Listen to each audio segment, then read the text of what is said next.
မင်္ဂလာပါဒီနေ့ဗီဒီယိုမှာတော့တလာအတွင်းဘိုက်စီကိုရှော့ချနိုင်မှုအထောက်အကူဖြစ်စေမဲ့နီလန်း9သွဲကိုမျှဝေပေးသွားမှာဖြစ်ပါတယ်တကယ်တော့ဘိုက်အစီဆိုတာကျွန်တော်တို့ရေပြားအောက်ကအစီတွေနဲ့မကပဲဝမ်ဘိုက်ထက်ကအသေးဦးစတဲ့ကလီစာတွေရဲ့ဘေးပတ်လည်းမှာပိတ်ဆို့နေတဲ့အရန်အနေရှိတဲ့အစီမျိုးဖြစ်ပါတယ်ဒီစီတွေကြောင့်စီဂျိုသွေးတိုးနဲ့နှလုံးယောဂါတွေကိုဓာတ်ရိုက်ဖြစ်စေတာဖြစ်ပါတယ်အခုပြောပြမဲ့နီလန်းတွေကိုတလားတိတိဒီဇိုင်းမဲ့မဲ့လောက်ကြည့်မယ်ဆိုရင်တင်ပိုက်တိတိတာတာချက်သွားမယ်ဆိုတာကိုတွေ့ရမှာဖြစ်ပါတယ်ထမဆုံးနဲ့အရေးကြီးဆုံးနီလန်းကတော့အချိုဖြတ်ဖို့ဖြစ်ပါတယ်အချိုရည်တွေမုံတွေမှာပါတဲ့တကြားဟာဘိုက်စီဖြစ်စေတဲ့အဓိကတရားခံဖြစ်ပါတယ်။ဂျာဓာတ်တွေဟာပိုရှန်တဲ့အခါမှာတော့အသေးကနေဘိုက်အစီဖြစ်ဓာတ်ရိုက်ပြောင်းလဲပြင်နိုင်ပါတယ်။အစားထိုးအနေနဲ့ရေသန့် green tea, black coffee, lemon water စတာတွေကိုရွေးချယ်တောက်သုံးနိုင်ပါတယ်။ဒုတိယတစ်ချက်အနေနဲ့သင်ရဲ့အစားအစာထဲမှာ protein တက်ကိုပိုပြီးတိုးစားဖို့ဖြစ်ပါတယ်။ protein ကခန္ဓာကိုယ်ရဲ့ဇီဝကမ္မဖြစ်စဉ်ကိုမြင့်တင်ပေးပြီးဘိုက်ခဏခဏစားတာကိုလည်းတားဆီးပေးပါတယ်။ protein တက်ကျွယ်ဝတဲ့အစားအစာတွေကိုဥပမာအနေနဲ့ပြောရမယ်ဆိုရင်တော့ကြက်ရင်အောင်ငါ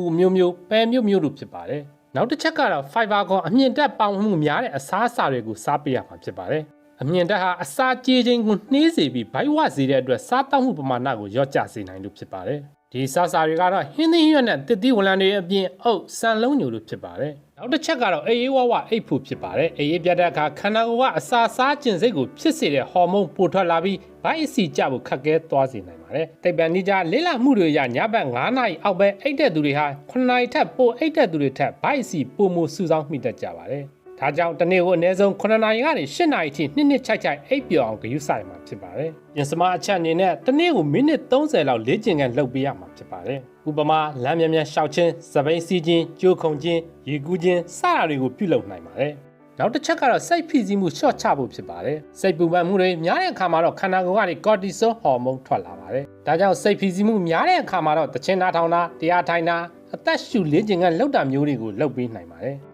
နောက်ထပ်အရေးကြီးတဲ့အချက်တစ်ချက်ကတော့ကယ်လိုရီကိုသတိထားပြီးစားပေးရမှာဖြစ်ပါတယ်။ကိုစားတဲ့ကယ်လိုရီပမာဏဟာကိုသုံးတဲ့ကယ်လိုရီထက်နည်းနေဖို့လိုအပ်ပါတယ်။ဒါကြောင့်ကယ်လိုရီများတဲ့အစားအစာတချို့ကိုဖော်ပြပေးလိုပါတယ်။ကြော်ထားတဲ့အစားအစာများကိတ်မုတ်၊ချောကလက်၊ရေခဲမုတ်အစီများတဲ့အသားနဲ့ထောပတ်၊အုံတို့ခေါက်ဆွဲ၊ဒံပေါက်၊အုံထမင်း၊ကြက်စီတမင်းစီများတဲ့ဟင်းတွေပါဝင်ပါတယ်။ဒါကြောင့်မိမိအနေနဲ့ကယ်လိုရီများတဲ့အစားအစာတွေကိုလျှော့ပြီးပရိုတင်းနဲ့အမြင့်တက်ပေါ်ကျော်ရတဲ့အစားအစာတွေကိုရွေးချယ်စားသုံးပေးသင့်ပါတယ်။ဒါမှသာဘိုက်စီကြမှာဖြစ်ပါတယ်။ဘိုက်စီနဲ့ခန္ဓာကိုယ်ကမလိုအပ်တဲ့အစီတွေကြကျင်နေဆိုရင်တော့အခြားအမြန်နီးလန့်တွေကိုမယုံကြည်ပဲအစားအသောက်အနေထိုင်လေ့ကျင့်ခန်းစတဲ့နီးလန့်9သွဲကိုသင်အနေနဲ့လိုက်နာမယ်ဆိုရင်တလာအတွင်းသင်ခန္ဓာကိုယ်ဟာထူးခြားတဲ့ပြောင်းလဲမှုတွေကိုအသေးချာမြင်တွေ့ရမှာဖြစ်ပါတယ်။မိတ်ဆွေများအတွက်ကျန်းမာရေးဗဟုသုတများကိုအစဉ်မျှဝေပေးသွားမှာမို့စောင့်မျှော်ကြည့်ရှုပေးဖို့တိုက်တွန်းလိုက်ပါတယ်။အားလုံးကိုအထူးပဲကျေးဇူးတင်ရှိပါတယ်ခင်ဗျာ။